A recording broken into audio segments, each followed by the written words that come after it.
Hi అండి, భవానీ పికిల్స్కి స్వాగతం. అందరూ ఎలా ఉన్నారు? బాగున్నారా? ఈరోజు చిన్న వీడియోతో మీ ముందుకు వచ్చేసింది.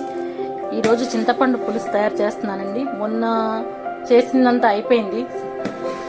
క్యాటరింగ్ చేశాను, అందులో పులిహోర చేసి ఇచ్చాను, అక్కడ అయిపోయింది. మళ్ళీ వేరే వాళ్ళు తీసుకెళ్ళిపోయారు, మొత్తం అయిపోయింది. నిన్న కూడా సేల్ అయిపోయింది.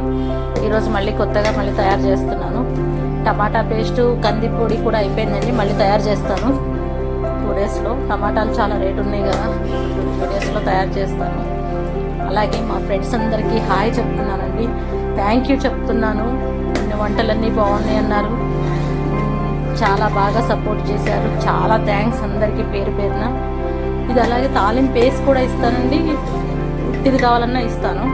కాకపోతే ఇందులో పచ్చిమిర్చి ఎందుకేసారు, కరివేపాకు ఎందుకేసారు అని అడుగుతారేమో. ఇది పచ్చిమిర్చి, కరివేపాకు, సాల్ట్ వేసి పెడితే టేస్ట్ ఉంటుంది, దాని గురించి వేస్తున్నాను. తాలింపు కూడా వేసిస్తానండి. తాలింపు వేయొద్దన్నా వేయను, ఎట్లా కావాలన్నా సరే చేసిస్తాను. అందరూ సపోర్ట్ చేయండి, లైక్ చేయండి, షేర్ చేయండి, సబ్స్క్రైబ్ చేసుకోండి. ప్లీజ్ లైక్ చేయండి. Thank you friends.